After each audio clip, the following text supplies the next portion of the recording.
அனைவருக்கும் காலை வணக்கம். இந்த காணொளியில் எப்படி நம்முடைய பழங்கால தமிழர்களின் இந்த மரபணுக்கள் இந்த ஸ்ரீலங்கா, கேரளா, வடகிழக்கு இமாலய பகுதிகள் தொடர்புடையன என்பதை ஆராய்வோம்.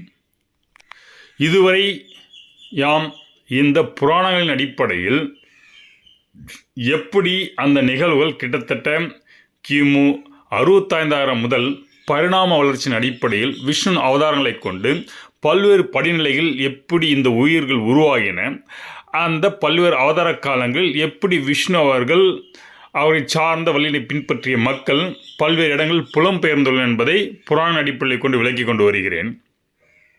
இது வெறும் புராண அடிப்படையில் மட்டும் கூறினால் அதுக்கு இன்னும் வலுவாக சான்றிதழ் சேர்க்கத்தில் என்ன சேர்க்க முடியும் என்று ஆராய்ந்த போது இந்த பல்வேறு பழங்குடியின மக்களின் அந்த தொடர்ச்சியை பார்க்கும் போதும் அதில் ஒரு தொடர்பு நீண்டு கொண்டே போகிறது இத்தகைய பாதைகளிலிருந்து. மேலும் அவர்கள் மரபணுக்களை ஆராய்ந்த போதும் மிகவும் பழமையான மரபணுக்களாக்கான ஏஎஸ்ஐ ஏஎன்ஐ என்று சொல்வார்கள். ஏஎஸ்ஐன்னா தொன்மையான தென் திசை வாழ் தமிழர்கள், இந்தியர்கள். ஏனாக்க வட இந்திய தொன்மைவாழ் மக்கள் அப்படின்னு எடுத்துக்கலாம். அப்போது இந்த இந்தியாவின் நாகரிகமே எடுத்துக்கின்றால் இந்த இரண்டு தொன்மையான மக்கள் உருவாக்கப்பட்டது தான் அப்படின்றது பார்க்க முடியுது. இந்த மக்களும் கிட்டத்தட்ட 60,000 to 75,000 வருடங்களுக்கு முன்பு இந்தியாவில் இருந்தவர்கள் அப்படின்றது, இதில் இருந்தால் பல்வேறு இனங்கள் உருவாச்சு அப்படின்றத நம்முடைய மரபணு முறையில் கண்டறிய முடிகிறது.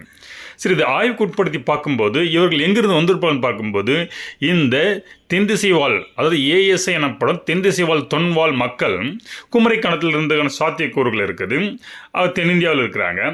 அப்போது இதுக்கு எஞ்சிய பகுதி இன்றைக்கி இருக்கிறது பார்த்தால் நமக்கு ஸ்ரீலங்கா தான். அப்போது ஸ்ரீலங்காவுக்கும் தமிழ்நாட்டுக்கும் இருக்கிற, அதாவது கிழக்கு கோஸ்டல் பகுதிகளில் தமிழ்நாடு பகுதி, அது என்ன ராமநாதபுரம் எடுத்துக்கலாம், இந்த கன்னியாகுமரி டிஸ்ட்ரிக்ட் எடுத்துக்கலாம், இந்த பகுதியெல்லாம் எடுத்துக்கின்றால் இவர்களுக்கும் சோழநாடு பகுதியில் இருக்கலாம், கும்பகோணம் வரையும் வரலாம்னு வச்சுக்கோங்க. இத்தகைய பகுதிகளுக்கும் மக்களுக்கும் நமது ஸ்ரீலங்காவில் மக்களுக்கும் இன்ன தொடர்பு மரபியல் ரீதியாக பார்த்தால் கிட்டத்தட்ட 55% இந்த கடற்கரை பகுதியில் வாழும் மக்கள், தொன்மையான பழமையான மக்கள், தென்னிந்தியில் வாழும் மக்கள் ஸ்ரீலங்காவில் வாழும் மக்களுடைய மரபணு பொருந்துகிறது. 55% பொருந்ததுன்னா அப்போ இந்த மக்கள் ஒருங்கிணைந்து வாழ்ந்திருக்காங்கன்னு தான் அர்த்தம். அதுக்கப்புறம் பின்னர் பல கலப்புகள் ஏற்பட ஒரு 45% டைல்யூட் ஆகின்னு தெரிஞ்சுக்கலாம். அப்போது இந்த 55% இவங்க இருக்குனாக்கா அப்போ கிட்டத்தட்ட இவ்வளவு இதெல்லாம் இந்த 45% எப்போ மாறிஇருக்குன்னா கிட்டத்தட்ட புத்திசம் போய் அங்கே சேர்ந்த போது மாறி இருக்கலாம். இந்த புத்திசம் மாறின காலம் நம்முடைய இவரு காலத்திலேருந்து ஆரம்பிக்குது. வரலாற்று ரீதிகள் பார்த்தீங்கன்னா அசோக மன்னர் காலத்திலிருந்து ஆரம்பிக்குது. அதுக்கு முன்னாடி விஜய் என்ற மன்னர் என்பவர் அவர் பெங்காலிலிருந்து கப்பல் வழியாக சென்று இந்த ஸ்ரீலங்கா பகுதியை ஆரம்பித்து அங்கே தான் சிங்கள இனம் உருவாகியது என்பதை சிங்கள வரலாறு மகாவம்சம்லாம் அறிய முடிகிறது. எனவே இவர் சென்ற இந்த காலத்துக்கு முன்பு இங்கே தமிழர்கள் வாழ்ந்தான் என்பது உறுதியாகிறது. அதுக்கப்புறம் இவர்கள் கலப்பு ஏற்பட்டது என்பது அதனால் ஒரு 45% டைல்யூட் ஆகிருக்குது அப்படின்னு நம்ம எடுத்துக்கலாம். அப்போது இவங்க வரத்துக்கு முன்னாடி இங்கே தமிழர்கள்லாம் அந்த பழைய தொன்வாழ் தமிழ் மக்கள் தான் வாழ்ந்தாங்க. அது குமரிக்கண்ண மக்கள் தான் புலனாகிறது.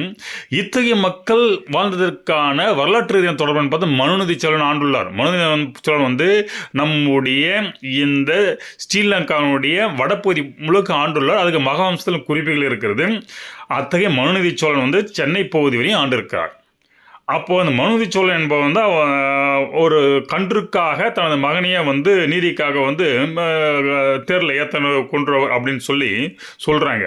அத்தகைய மனுநீதி சோழன் தொன்மையான காலம் கிட்டத்தட்ட ஒரு கிமு 7,000 to கிமு 5,000 இருக்க வாய்ப்புகள் இருக்குது.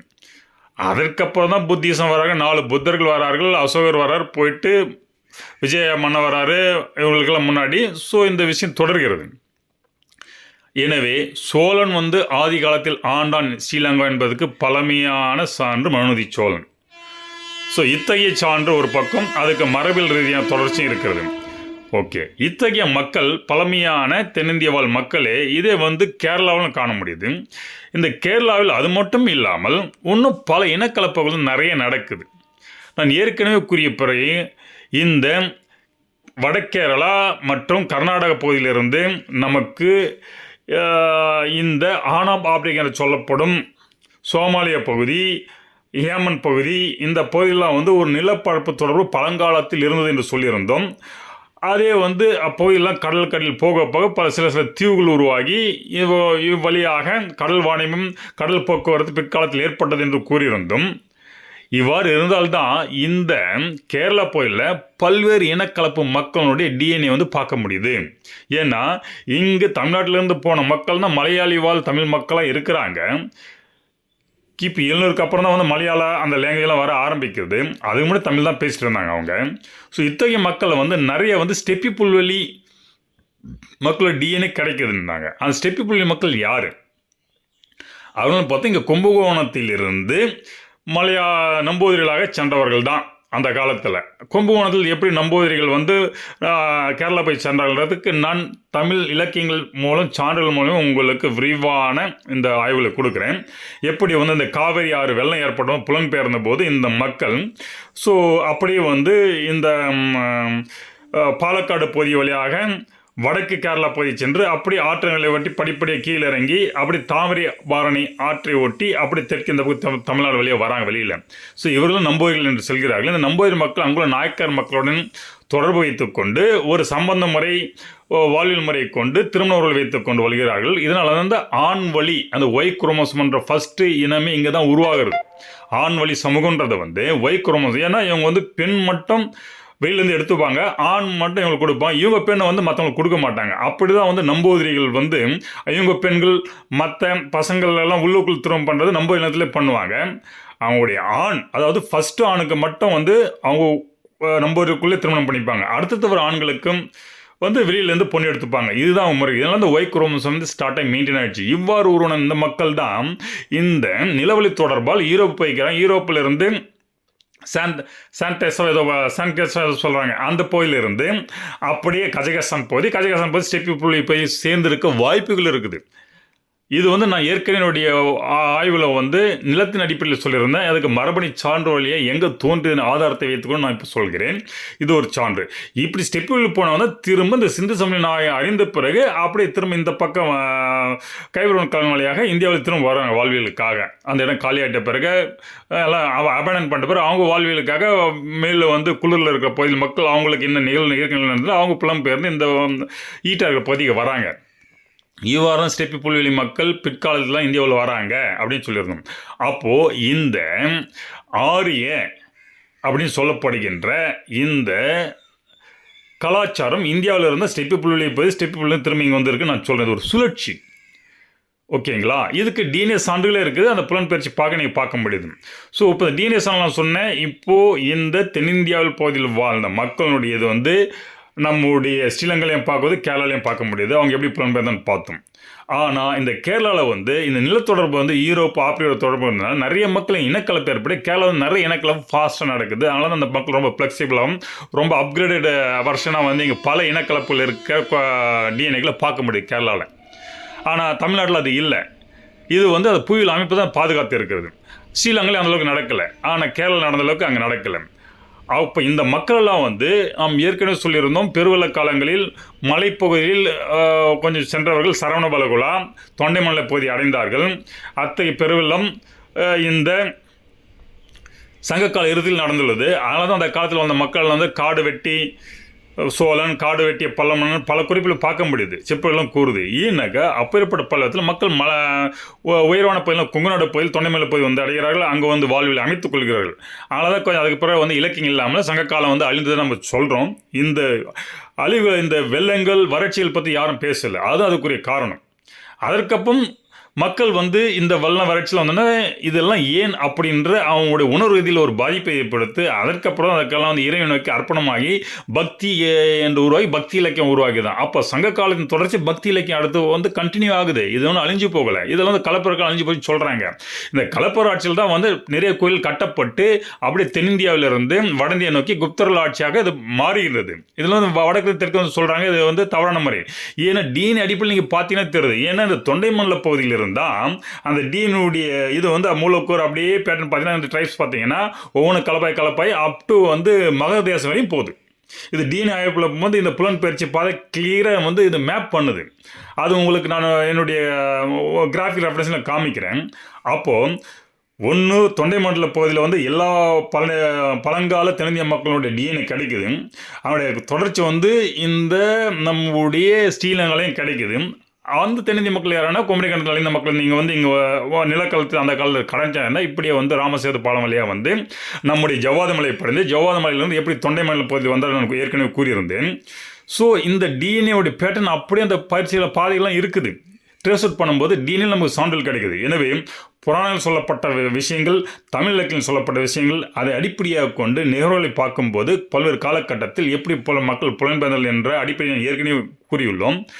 ஆறில் எவ்வளவு புலன்பெயர்ந்தன, ஆறில் புலன்பெயர்ந்து எப்படி தமிழ் நாகரிகம் பரவிற்று, அது எப்படி வடந்தியை நோக்கி சென்றுற்று என்பதை நான் என்னுடைய புராண அடிப்படையாக கொண்ட புலன்பெயர்ச்சி பாயலை கொண்டே விளக்கியுள்ளேன். அதுக்கு டிஎன்ஏ சான்றுகள் இங்கு சேர்க்கின்றேன், வலு சேர்க்கின்றேன். எனவே டிஎன்ஏ சான்று வரும்போது புராணத்தை தான் நீங்கள் கட்டுக்கதைன்னு சொல்லலாம். ஆனால் டிஎன்ஏ சான்று இருக்கும்போது இது உண்மை வரலாறு என்பதை நாம் அனைவரும் புரிந்து கொள்ள வேண்டும் என்பதற்காக தான் இங்கு நான் வலியுறுத்தி கூறுகிறேன். நாம் புராணத்தின் அடிப்படையில் கூறிய புலன்பெயர்ச்சி பாதைக்கும் டிஎன்ஏ அடிப்படையில் கண்ட அந்த ட்ரேஸ் அவுட் பண்ணும்போதும் இரண்டும் பொருந்துகின்றன. எனவே புராணங்கள் நமது வரலாறை கூறுகின்றன என்ற ஆழமாக பதிவிட விருப்பப்படுகிறேன். நீங்கள் வேணும் போய் கண்டுபிடிங்க, ஒன்று ஆய்வு பண்ணி பாருங்கள், உங்களுக்கு எல்லாம் புரியும்.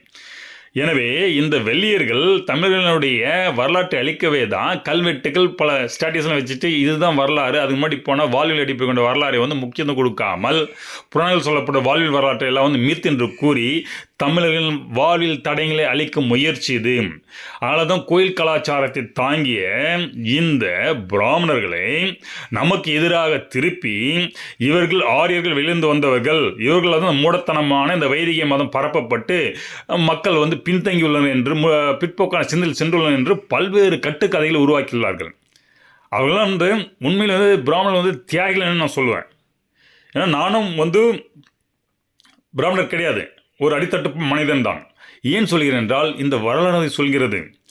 ஏனென்றால் அக்காலத்தில் பல்வேறு வெள்ளங்கள் ஏற்பட்டது. பல்வேறு வெள்ளங்கள் ஏற்பட்ட போது புதிய இடத்துக்கு சென்று ஒரு புதுவித இடத்தில் சூழலில் பல்வேறு மக்களை அனுசரித்து அரவணைப்புடன் செல்லக்கூடிய தன்மை இந்த பிராமணர்களுக்கு இயல்பாக இருக்கிறது. சாந்த குணம், எந்த மக்களையும் கன்வின்ஸ் பண்ணுற தன்மை, அதெல்லாம் அவங்களுக்கு இயல்பாக இருக்குது. அதனால தான் இந்த மன்னர்களே இந்த காடு வெட்டி மன்னர்களாக வந்து அவர்களுக்கு சென்ற புது புது இடத்துல வந்து முதல்ல வந்து இது ஒரு 4-5 பிராமணரோட ஒரு 100 பேர் 200 பேர் கொண்ட குழுக்களை அமைச்சிருக்கிறாங்க. அங்கே போய் காடுகள் அழித்து அதை விளைநிலங்களாக மாற்றியுள்ளார்கள். அப்போ அதை அந்த கூட்டத்தை இயக்கிற தலைவர்களாக இருந்திருக்கிறாங்க, வழிநடத்திருக்கிறாங்க. அப்போ இத்தகைய வழிமுறை தான் நீங்கள் அப்படியே இந்த காவிரி வெள்ளம் போயும்போது காவிரி ஆற்றின் பாட்டில் அப்படியே வந்து ஸ்ரீரங்கம் போயிருக்கிறாங்க. நான் சொல்கிறது ஸ்ரீரங்கன்ற வந்து மைசூரை நோக்கி உள்ள ஸ்ரீரங்கம், அங்கே திருப்பதி கோட்டையெல்லாம் இருக்குது. அப்படி மைசூர் போய்க்கிறாங்க, தலக்காவிரி போய்க்கிறாங்க. அங்கிருந்து ஒரு சில சரவணகுல சென்றவர்கள் அப்படியே இந்த கொங்கு நாடு பகுதியில் வந்து பாலக்காடு சென்று கேரளா சென்றிருக்கிறார்கள். இந்த இடத்துக்கெல்லாம் வந்து பல்வேறு குழுவுக்கு இந்த வழிகாட்டுதலாக இந்த மக்கள் இருந்துள்ளார்கள். அதனால தான் இந்த மக்கள் சொல்கிறது வந்து ஆதி காலத்தில் வந்த மக்கள் அவங்களோட அருமை தெரியும். ஏன்னா ஒரு உணர்வு இதை கனெக்ட் பண்ணி ஒரு பாதுகாப்பான விஷயங்களை வந்து உணர்வதை அறிந்து மக்கள் வெளியெடுத்து கொண்டு சென்றிருக்கிறார்கள், அவர்கள் வந்து அழிந்து கொண்டிருந்த போது. ஆனால் அந்த மக்கள் சொல்கிறத இன்றைக்கி மக்கள் கேட்குறான். இது வந்து பழமையான தடயங்கள் பொருந்திய விஷயங்கள், அதுக்கு முன்னோடிகளாக இந்த பிராமணர்களுக்கு இருந்ததால் அந்த பிராமணர்களுக்கு தமிழக வேறு தமிழர்கள் வேறு என்று சண்டை போட்டு நம்மளுக்கு பிரிவாதத்தை உருவாக்கியுள்ளார்கள் என்பதுதான் இங்கு நாம் அறிய வேண்டும். ஏனென்றால் நமது வரலாறு சொல்வது என்னவென்றால் ஒவ்வொரு இடத்திலும் அழிவுகள் இருந்தபோது புது புது பிரமதேயங்களை உருவாக்கிறார்கள். அந்த பிரமதேயங்களை வந்து இந்த பிராமணர்கள் பொறுப்பெடுத்து அதற்கான வருமானம் வர வரி எப்படி செயல் எல்லாமே இவங்க பொறுப்பெடுத்துக்கிறாங்க. ஆக மன்னர் இவங்க தலையில் கட்டிட்டு அவங்களும் வரி வசூல் பண்ணி எல்லாம் வந்து ஆட்சி நடத்தியிருக்கிறாங்க. அப்போ மன்னர்கள் முட்டாள் கிடையாது. ஏன்னா அதுக்குரிய நுட்பம் மக்களை ஹேண்டில் செய்கிறது இதில் எக்ஸ்பெக்டேஷன் உங்களுக்கு இருந்திருக்குது. எங்கன்னா ஒரு புதிய இடத்துல போனால் அந்த எப்படி சர்வே ஆகிட்டு அங்கே இருக்க மக்கள் தன்னோட அந்த மக்களை பாதுகாக்கிறது ஒரு வாழ்வில் சமூகம் உருவாக்குறது இவங்களுக்கு எக்ஸ்பெக்டேஷன் இருக்குது. அதனால தான் அவங்க சொல்லப்போனால் தங்களுடைய வாழ்க்கையை சாக்ரிஃபைஸ் பண்ணியிருக்காங்க. ஒரு அழகான ஒரு ஃபேமிலி இருந்தவங்க ஒரு 2 பேர் இன்னொரு இடத்துக்கு காட்டுக்கு அனுப்பிச்சி விடுவாங்க. அவங்க அழகாக கம்ஃபர்டபுள் இங்கே இருக்கிற அழகாக மருந்துநிலை பதிலே வாழலாம். அவனை காடலுக்கு அமைச்சு அந்த இடத்த வந்து வளம்படுத்தி ஒரு புது நகரை உருவாக்குறதெல்லாம் வந்து இந்த மன்னர்கள் எக்ஸ்பென்ஷன் போது பல புதிய பிரம்மதேயங்களை பல இடத்துல உருவாக்கி கொண்டு செல்கிறார்கள். அவர் தான் பிரம்மதேயங்கள் உருவாகினா ஏதோ வளமான பகுதியை எடுத்து அவங்களுக்கு கொடுத்துடல. நீங்கள் போய் உள்ள வரலாறு ஆழமாக நோக்குங்க. பிரம்மதேயம் உருவாக்கிய பகுதியெல்லாம் போய் பார்த்தீர்கள் என்றால் புது புது செட்டில்மெண்ட் உருவான பகுதி. இல்லை என்றால் இன்றைக்கும் பிராமணுடைய மக்கள் தொகை வந்து 3% தான் சொல்கிறாங்க, மேக்ஸிமம் 5%. இந்த 3% 5% மக்கள் நேரடியாக போரிட்டு என்றைக்கு வந்து யாரை வென்றதா வந்து எங்கேயுமே புராணம் சொல்லப்படல, ஈவன் வரலாற்று பதிவுகளும் இல்லை. அப்போது எப்படி இத்தகைய ஒரு 3% பாப்புலேஷன் மக்கள் மற்ற 97% மக்களை வந்து அடிமைப்படுத்த முடியும், இல்லை அவங்களோட இன்ஃப்ளூயன்ஸில் வச்சுக்க முடியும்? இதுதான் என்னுடைய பெரிய கேள்வியாக இருந்தது. அப்போது இந்த மக்கள் வழிகாட்டியில் இருந்தார்கள், முன்னோடிகளாக இருந்திருக்கார்கள், அறிவு சார்ந்த பல விஷயங்களை சொல்லிக் கொடுக்கும் ஆசிரியர்களாக இருந்திருக்காங்க. அப்போ இன்னைக்கு எப்படி ஆசிரியர்களோ அந்த காலத்தில் ஆசிரியர்கள் இருந்த பழங்குடி மக்கள் ஆசிரியர்கள் இருந்து பழங்குடி மக்களை வந்து முன்னேற்ற பயில கொண்டு சொல்வது வழிகாட்டில் இருந்திருக்காங்க. ஒரு மன்னன் வந்து ஒரு இடத்த பிடிச்சிட்ட பிறகு அந்த காலத்தில் குறிஞ்சிமலை கலாச்சாரம் நிறைய இருந்தது. அப்போ அத்தகைய மக்கள் வந்து அனலைஸ் பண்ண முடியாது. அப்போ அத்தகைய மக்களிடம் சென்று பொறுமையாக பேசி ஒரு புது செட்டில்மெண்ட் உருவாக்கி அவங்களை ஒருங்கிணைக்க வேலைகள் இந்த பிராமணர்கள் செய்திருக்கார்கள். அதனால தான் மன்னர்கள் இவங்களை யூஸ் பண்ணிக்கலாம்னு சொல்லிக்கலாம். அப்போது இத்தகைய பிராமணர்கள் புது புது இடங்களை ரிஸ்க் எடுத்து அதில் நிறைய பேர் இறந்துருக்கிறாங்க, தங்களோட லைஃபையும் கொடுத்துறாங்க, சாக்ரிஃபைஸ் பண்ணியிருக்காங்க. அப்படி தான் போயிட்டு புது இருக்கிற இடத்துல ஒரு செட்டில்மெண்ட் இருக்க பழங்குடி மக்களை அவங்க கன்வின்ஸ் பண்ண முடியும். அவனா பழங்குடி மக்களை வந்து இவங்களை அட்டாக் பண்ணுவான், 2-3 பேர் அடித்து இறந்த பிறகு இந்த மக்கள் அமைதியாக இருந்தால் பார்ப்போம், ஓ இந்த மனுஷன் நம்ம அடித்ததுக்கு வந்து அவன் நம்மளை வந்து எதிர்த்து அடிக்கலன்னும் போது அவன் உணர்வுலேயே ஓகே இவன் வந்து நமக்கு எதிரின்ற ஒரு உணர்வு வந்த பிறகு அவன் சொல்கிறதே கேட்பான்.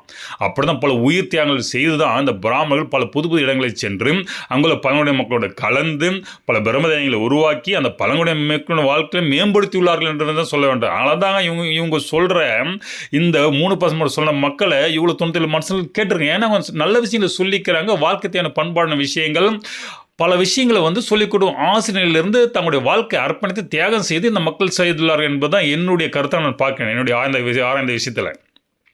ஆனால் இவ்வளோ மக்கள் அவங்க சொல்கிறது கேட்டுக்கிறாங்க. அப்போது இந்த பிராமணர்கள் இந்த இந்தியாவின் தூண்கள் கூட சொல்லலாம். ஏன்னா அவங்க தான் இந்த இந்திய வரலாற்றின் அடையாளங்களாகவும் பல்வேறு ஊர்களையும் உருவாக்கி பல்வேறு சிஸ்டங்களை உருவாக்கி அதை பாதுகாக்கும் அறிவும் கொண்டுள்ளார்கள். அடுத்து பிராமணர்களை இந்தியாவிலும் தூக்கிட்டின்னு வச்சுக்கோங்களேன். அதுக்காக தான் அவங்க சொன்ன உருவாக்கிய வைதிக முறை, கோயில் வழிபாட்டெல்லாம் வந்து பிற்போக்கான சிந்தனை அவங்க கொண்டது வந்தது அப்படின்னு சொல்லிட்டு நம்மளை பிரிக்க பார்க்குறாங்க. அப்போ கோயில் கலாச்சாரத்தை வந்து தமிழ் வந்து பிரிச்சுட்டாக்கா தமிழுடைய அடையாளம் ஃபுல்லாக கோயில் தான் இருக்குது. சரித்திரமாக கல்வெட்டில் பல்வேறு புராணங்கள் பல்வேறு விஷயங்கள் பதியிடப்பட்டுள்ளது. அப்போ தமிழர்களுக்கும் கோயில் காந்த கலாச்சாரத்திற்கும் சம்மந்தம் பிரிச்சுட்டாக்கா தமிழோட அடையாளம் காணாமல் போகும். அதுக்காக தான் தமிழர் இந்த பிராமணர் ஆரிய திராவிட என்ற ஒரு கான்ஃப்ளிக்டை உருவாக்குகிறாங்க என்பதை நான் பதிவிட விருப்பப்படுகிறேன்.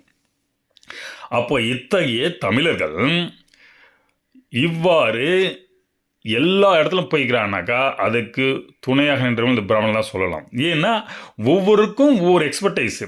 இப்போது ராஜாவுக்கு வந்து சத்தியம் சண்டை போதில் அவன் எக்ஸ்பர்டைஸு அதை அவன் செஞ்சுட்டு இருந்தான். பிராமணர்கள் வந்து இந்த இந்தியாவுடைய புவியியல் அமைப்பு வரலாறு இதை பாதுகாத்து மற்றவங்களுக்கு சொல்லிக் கொடுக்குறது அவங்களுடைய எக்ஸ்பர்டைஸ், அதை அவங்க சொல்லிக் கொடுத்துட்டு இருந்தாங்க. விவசாயம் செய்கிறவங்க வந்து சூத்திரர்கள் அவங்களுடைய எக்ஸ்பர்டைஸு. அப்போ இதெல்லாம் ஒருங்கிணைத்து மக்களுக்கு தேவையான பொருள் எங்கேயும் கொண்டு சென்று அந்த பிஸ்னஸ்மேன். ஸோ இந்த 4 பிரிவுகளாக இருந்து சமுதாய பிரிவு இது வந்து ஒரு ஜாதியோ இதுவோ கிடையாது. இது ஒரு 4 சமுதாய பிரிவு. இன்றைக்கி அந்த சமுதாய பிரிவுகள் இருக்குது.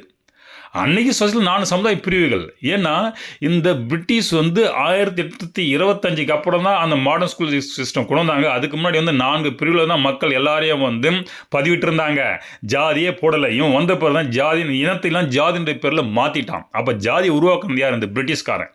அதுக்கு முன்னாடி தங்களுடைய வாழ்வியல் கட்டமைப்பு கொண்டு 4 பண்பாடுகளாக இருந்த மக்களை தான் 4 பிரிவுகளாக சொல்லியிருந்தார்கள். அதெல்லாம் ஒரு ஜாதின்ட்டான், 4 பிரிவு ஒரு ஜாதின்னு சொல்லிட்டான். அது வந்து அவர்களுடைய குவாலிட்டின்னு வேணால் சொல்லலாம். அதை பொறுத்து தான் இந்த சமூக பண்பாடு மாதிரி பிரிந்திருந்தது. அந்த 4 பிரிவில் கிட்டத்தட்ட எவ்வளோ பிரிவுகளாக வந்து இனங்களை வந்து ஜாதிகளாக மாற்றி உயர்நிலையில் இருந்த மக்கள் எல்லாம் தாழ்ந்த நிலைக்கு இந்த பிரிட்டிஷ்கள் மாற்றிருக்கார்கள். உதாரணத்துக்கு இந்த தாழ்த்தப்பட்ட மக்களாக சொல்லப்படுகின்ற பறையன் துடியன் பாணன்லாம் வந்து ஒரு காலத்தில் மணல் சிறந்து விளங்கியவர்கள். புராணத்தில் இருக்குது, தமிழ் இலக்கியங்கள் இருக்குது. அவங்க எந்த காலத்தில் வந்து தாழ்த்தப்பட்ட மக்களாக பார்த்தோன்னா எங்கேயுமே புராணத்துலையும் சரி நம்ம வரதுலையும் சான்றல் கிடைக்கல. ஆனால் பிரிட்டிஷ் ஆட்சியில் பிரகாரம் அந்த காலகட்டத்தில் பார்த்தா தான் இவங்க எல்லாத்தையும் கொண்டு வந்து அவங்க தாழ்த்தப்பட்ட மக்களாக வந்து கொஞ்சம் கொஞ்சமாக மாற்றிருக்கிறாங்க. இது வந்து நான் ஒரு இன வரவியலை கொண்டு ஆராய்ச்சியின் அடிப்படையில் கூறுகிறேன். இதை டீட்டெயிலில் ஒரு சமூகத்தில் எப்படி அவங்க ஒரே சமூக மக்களை எப்படி உயர்ந்த உயர்ந்த மாற்றலாம்னு பின்னாடி சொல்கிறேன். ஆனால் இப்படி பிரிட்டிஷ்காக கட்டமைத்து ஜாதிகள் என்ற சிஸ்டர் நமக்குள்ள வந்து இனத்தை வந்து ஜாதியை மாற்றி பிரிவினை உண்டாக்கி நமக்குள்ளே சண்டை போட வச்சுட்டு இந்த உயர்ந்த நிலையில் இருந்த மக்களை எல்லாம் தேச துரோகிகள் என்று கூறி அவர்களை வாழ்வியலை பறித்து, நிலங்களை பறித்து, அவங்களுடைய ராஜ்யங்களை பறித்து ஓட்டாண்டியாக்கி வேலை செய்யும் லேபராக மாற்றி, வடக்கில் இருந்து தெற்கு, தெற்கில் இருந்து வடக்கு, அது மாதிரி மாற்றி இவங்களை தாழ்ந்த ஜாதின்னு சொல்லியிருக்கான். அப்போ ஜாதின்ற பேசுறது தவறு அப்படின்ற ஒரு சூழ்நிலைக்கு இன்றைய சமூகத்தை தள்ளிவிட்டார்கள். ஏனென்றால் இந்த இனத்தின் அடிப்படையில் நம்முடைய தமிழின் வரலாறு என்னன்னு தெரிஞ்சால் அவங்க எந்த காலத்து எப்போத்துல இருந்தாங்க, எப்படி போனாங்க, எல்லா வரலாறும் இந்திய வரலாறு தெரிஞ்சு போடும். அப்போது இனன்றதை ஜாதியாக மாற்றிட்டான். அப்போ ஜாதி பற்றி பேசினாவே தவறு, ஜாதியில் ரொம்ப ஏற்றத்தாழ்வு இருக்கிற மனப்போக்கு இப்போ சித்தாந்தத்தை பதிவாயிடுச்சு. ஆனால் ஒருத்தர் ஜாதி வெளிப்படையாக சொல்கிறதே நம்ம தயங்குறோம். ஜாதி இல்லை, அது உருவாக்கியவன், இனத்தை ஜாதி என்ற பேரில் உருவாக்கியவன் ஆங்கிலேயன். இனம் இருந்தது, இனத்தின் அடிப்படையில் அவர்கள் எவ்வளவு அவருடைய முன்னோர்கள் யார் என்ற தொடர்ச்சி நாம் காண முடியும். அதை அப்படியே பிடிச்சிட்டு போனால் ஒரு இனம் எங்கே உருவாச்சு, அது எங்கே போய் பரவச்சுன்ற ஒரு நீண்ட நெடிய வரலாறு அந்த புலன்பெயர்ச்சி பாதி நமக்கு கிடைக்குது. அதுதான் இன வரலாறு. இன வரவியலை நமக்கிட்ட அழிக்கணும்.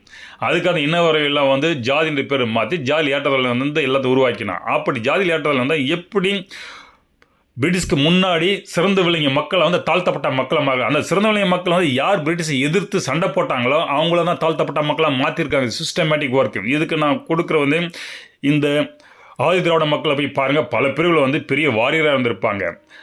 மறவர்களை போய் பாருங்கள், கலன் வாரியர்கள். அவங்க பெரிய அரசனுக்கு அடுத்த நிலையில் பெரிய செல்வாக்கு வந்த மக்கள். அவங்களாம் தாழ்த்தப்பட்ட மக்களை பிரிட்டிஷ் காலத்தை மாற்றப்பட்டுள்ளார்கள். அதே ஒட்டா போயர் கமிட்டிலாம் ராஜாக்கள் இருந்தவங்க. அவங்க ஒரிசாலையும் ஆந்திரா ராஜாக்கள் இருந்தவங்க இங்கே தமிழ்நாட்டில் திருப்பி விட்டு இங்கே அவங்க லேபர் போட்டு ஷெட்யூல் கேஸ்ட்டாக மாற்றிருக்கான். அவர்களையெல்லாம் ஒரு குற்ற பரம்பரை என்று அடையாளம் குத்தி அங்கே அவங்க இந்த ஒட்டையின மக்களும் போயன மக்களும் அங்கே எடுத்து சண்டை போடுறாங்க.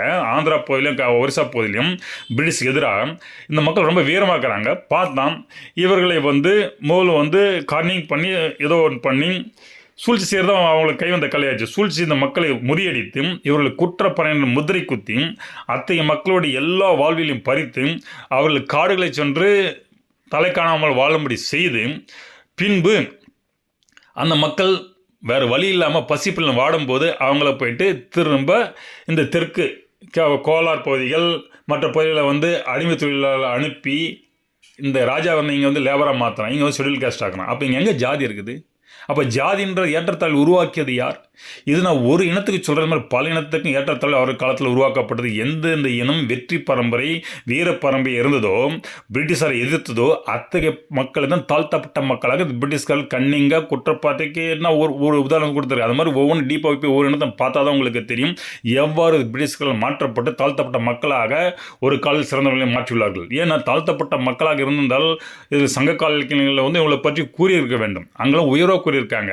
இந்த கிட்டத்தட்ட ஒரு 300 வருஷம் தான் இத்தகைய பல விஷயங்கள் நடந்துள்ளது என்பதை இந்த மக்கள் ஆதிக்குடியின மக்களின் அந்த புலன்பெயர்ச்சி பாதை அவர்கள் எப்படி ஒரு இடத்துல ஒன்று மாறினாங்க அந்த ஆராயும் போது எனக்கு கிடைத்த விஷயங்கள். ஸோ இதெல்லாம் தெள்ள தெளிவாக நீங்கள் புரிஞ்சுக்கிட்டாவே இது ஒரு சூழ்ச்சி என்பதை புரியும். அதனால்தான் ஒரு 3% இருக்கிற மக்கள் எப்படி 97% இருக்கிற மக்களை இயக்க முடியும். இது சாத்தியக்கூறுல போராட்டி இயக்கல எதுவும் பண்ணல. அப்போ எப்படி இயக்குறாங்க? அவங்க தான் ஒரு வழிகாட்டியாக இருந்துக்கிறாங்க. ஒரு சிறந்த அரசருக்கே பல இப்போ வெள்ள காலத்தில் எப்படி மக்களை பாதுகாப்பு கொண்டு செல்லுன்ற எக்ஸ்பர்டிஸ் கொண்டு இருக்காங்க. இப்போ அத்தகைய மக்கள் ஒரு இடத்துல போயிட்டு புது புது பிரம்மதேயங்களை உருவாக்கி அங்கே கோயில் உருவாக்கி கோயில் கலாச்சார வாழ்க்கை முறை இந்த பக்தி இலக்கிய காலத்தில் கிமு 1700 தொடருதுன்னு சொல்லலாம். அதில் முன்னாடி இருந்தவர் தான் குப்த மன்னர்கள். அந்த குப்த மன்னர் சிறந்த சமுத்திரகுப்தன் தெற்கே இருந்து வடக்கே சென்ற மன்னன், வடக்கே தெற்கு வரல நான் எஸ்டாப்ளிஷ் பண்ணியிருக்கேன். எனவே இந்திய வரலாற்றை மறைக்கும் விதமாக தான் பல்வேறு விஷயங்களை இங்கு நமது வரலாற்றில் புகுத்தி கட்டமைத்திருக்கிறேன் என்பதை கூற முற்படுகிறேன். இதற்கு சான்றுகளாக புராணத்தின் அடிப்படையில் நாம் ஏற்கனவே கூறிக்கொண்டு வருகிறோம். அதுக்கு மரபணு சான்றுகளும் கூறியுள்ளோம். பழங்குடியினர்கள் எப்படி ட்ரைப்ஸ் ஒவ்வொருத்தரும் மாறின ஒரு சில விஷயங்களை பதிவிட்டுள்ளோம். எனவே இந்தியாவின் வரலாறை ஆராய வேண்டும் என்றால் அது தெற்கே இருந்துதான் பழங்குடியின மக்கள் இருந்துதான் புராணங்களில்தான் ஆராய வேண்டும். அதன் முறையான வரலாற்றை கொடுக்கும். இது தலைகீழாக இருக்கிற வரலாறு பிரிட்டிஷ்காரர்களால் நம்முடைய முறையான வரலாற்றை புரிந்து கொள்ள முடியவில்லையோ இல்லை புரிந்து சூழ்ச்சி செய்து கட்டமைத்து தெரியவில்லை. ஆனால் முறையான வரலாற்றை மட்டும் அவர்கள் வகுக்கவில்லை என்பது மட்டும் புலனாகிறது. அதனால்தான் இந்த வைதிக மதம் கொண்ட மக்களை ஒரு மூடத்தனமான என்று கூறுகள். ஏன்னா அதில் தான் தமிழுடைய வரலாறு பதிஞ்சிருக்குது. எல்லா கோயிலும் எல்லா வரலாறு இருக்குது. ஒவ்வொரு கோயிலுக்கு புற நிகழ்ச்சியை கொண்டு தான் பல விஷயங்களை நாம் இங்கு பதிவிட்டு வருகிறோம் கண்டினியூஸாக உங்களுக்கு.